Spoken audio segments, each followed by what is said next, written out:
A Texas truck driver is still stuck in Mexico after he says he accidentally drove across the border with a truck full of ammunition. Good evening and thank you for joining us. I'm Adrian Olivares. And I'm Kagan Harsha. This all began back in April. 27-year-old Jovan Bogan claims he was delivering a truck of ammunition to a wholesale dealer in Phoenix when he accidentally made a wrong turn and couldn't turn around. Well, he was arrested and has spent the last several months in a Veracruz prison. His lawyers had expected him to finally be released this week after paying a fine, but as of tonight, he is still being detained by Mexican customs and immigration officials. A driver is behind bars after police say he caused a serious crash this morning. Happened around 2 this morning on Lee Trevino when the victim, 35-year-old Rogelio Sepulveda, was driving his motorcycle up Lee Trevino and was hit from behind by a white Ford Focus driven by 28-year-old Albert Romero. Witnesses pulled Sepulveda from underneath the car. Romero failed his sobriety test and is now charged with intoxicated assault and has been booked under an $80,000 fine. Sepulveda was taken to the hospital with life-threatening injuries. A train collided with a parade truck in West Texas last night, killing 4 people. Police say the last flatbed truck in the parade was crossing the tracks when a train slammed into it. 10 of those injured were treated and released at the hospital. 5 others remain hospitalized, one of them in critical condition. We're all terribly sad, and the thing that's really good about Midland is what we saw this afternoon was all the people that were out celebrating, thanking them, clapping, and then this terrible tragedy occurs and Midlanders kick in and start making a difference. Those participating in the parade were vets, and they were on the flatbed truck that was hit. Police couldn't say how many of those killed or injured were in the military. The train crew was not hurt. The gates and lights at the crossing were working at the time. Another train accident injured 25 people, most of whom were students in Juarez. The majority of those injured were released from the hospital yesterday. 2 stayed behind. A 44-year-old bus driver was arrested and is waiting on a bond hearing. He claims he didn't see the train coming until it was only feet away. Plans to demolish El Paso City Hall are now being contested in federal court this evening. A hearing started around 3 o'clock and it still continues. City Hall is scheduled to be demolished in March, but former Mayor Ray Salazar and 2 other plaintiffs are suing the city and the city reps that voted in favor of the demolition of City Hall.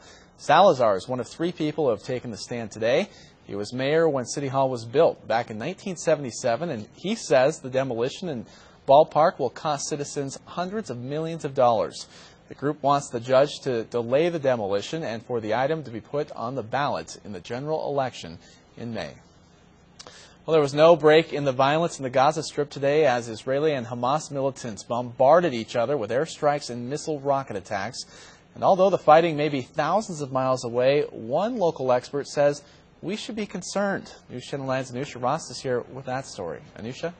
Kagan, Egypt's prime minister visited the Gaza Strip today, and many people hoped his trip would bring a stop to the violence. Unfortunately, the attacks continued, and now fears of an Israeli ground invasion in Gaza are mounting. Heavy fighting erupted between Israelis and Palestinians on Wednesday after an Israeli airstrike killed a powerful Hamas military commander. Hamas retaliated by releasing a barrage of missile attacks on Jerusalem and Tel Aviv, Israel's commercial capital. Israel says their attack on the Hamas leader was in response to the consistent and heavy rocket fire from Gaza in recent months.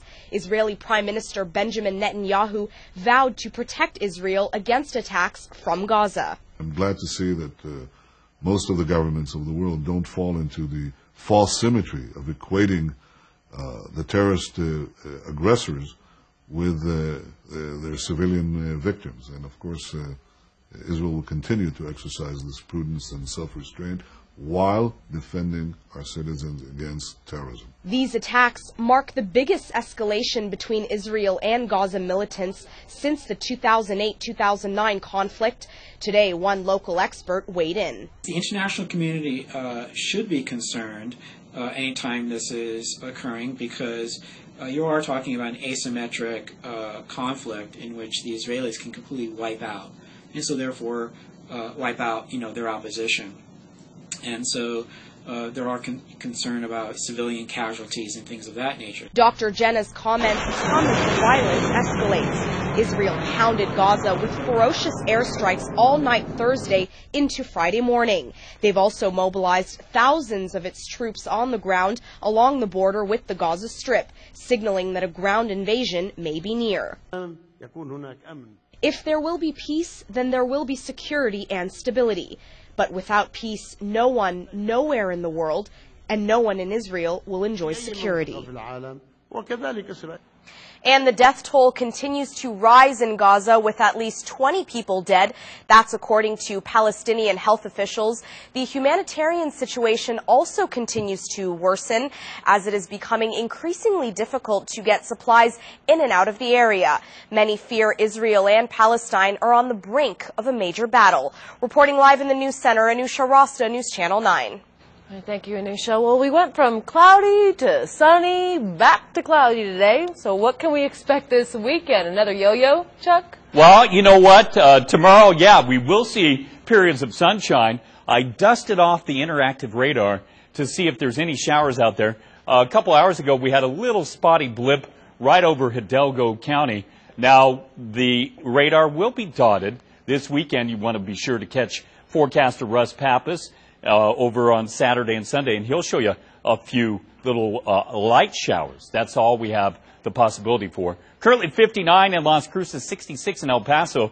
Was that a cold front last night? No, not really. We are 3 degrees warmer in El Paso than what we were last night at this time. 47 the low. We'll keep the clouds and the rain chances. Your forecast on the way. All right, thank you, Chuck. Well, thanks to the outpour community help, the Salvation Army now has enough turkeys for its Thanksgiving meal, but they're still in need of other donations. Earlier this week, we told you how the Salvation Army only had 38 turkeys to feed about 1,000 people. But people from the borderland turned up in full force, donating enough birds for the meal. Now, the Salvation Army needs side dishes. We're now looking for the potatoes, 300 pounds of potatoes so that we can fix mashed potatoes. We're looking for stuffing, the bag stuffing that we can fix and prepare. We need pies, any kind of pies, store-bought pies. Rescue Mission's also looking for donations for their holiday meal. The Salvation Army is at 1949 Paisano, and the Rescue Mission is at 4300 Paisano. Well, Thanksgiving is now less than 1 week away, and it's the time of year when most of us reflect on what we have. But that may not be the first thing that a child thinks of, and that's why one elementary school is trying to help kids understand what this holiday is all about. News Channel 9's Chip Maxim tagged along with these elementary school students today. They took a special field trip. Hi, Chip. Hey, Kagan. By taking up a collection for the homeless before their trip to El Paso's rescue mission, these kids are getting started on some good habits. Nuestra Visa, we do, a lot of things to help our community. Sixth grader Richard Caballos should know. He's the president of the elementary school's 82-member student council. The school donated 1,100 cans and 16 turkeys to El Paso's rescue mission before today's trip. A trip that puts the kids right next to some of El Paso's most needy. I've seen a couple of people on the streets, they're right there, ask for money. Some people give them a couple of dollars and cents. The rescue mission is a place that not only feeds the homeless, but helps them break addictions and return to work. Like the mission, these kids understand that sometimes you need a second chance. They made one little mistake in life, some got addicted. After getting drug and alcohol treatment, the mission's wood shop can provide a steady job to help with the transition back into the workforce. I leave it on until it dries, so maybe 20. God's good to me, though. Blesses me every day. For everybody we hire in the furniture factory, we're homeless. We don't hire people off the street. These are people that have been through the shelter. Most of them went through our drug and alcohol treatment program. The timing of this visit couldn't have been better, giving these students a chance to realize what they are most grateful for this holiday. Those people in the streets, they want a place, where it's warm, where they have food. It's not only the homeless, but the mission itself is undergoing a major renovation, adding a second floor and medical services. Live in the data center, Chip Maxim, News Channel 9. All right, thanks, Chip. Well, still ahead here on News Channel 9 at 6. The food truck community will have a new addition, making some people very happy. Details next. And I'm Bo Bagley, live at Applebee's on the west side. It's our high school football headquarters. We're talking playoff matchups tonight on Applebee's NC9 Overtime. We'll have highlights from El Paso to the Permian Basin to the Panhandle. That's a preview coming up in sports.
Another El Paso business is calling it quits, but this time the economy is not to blame.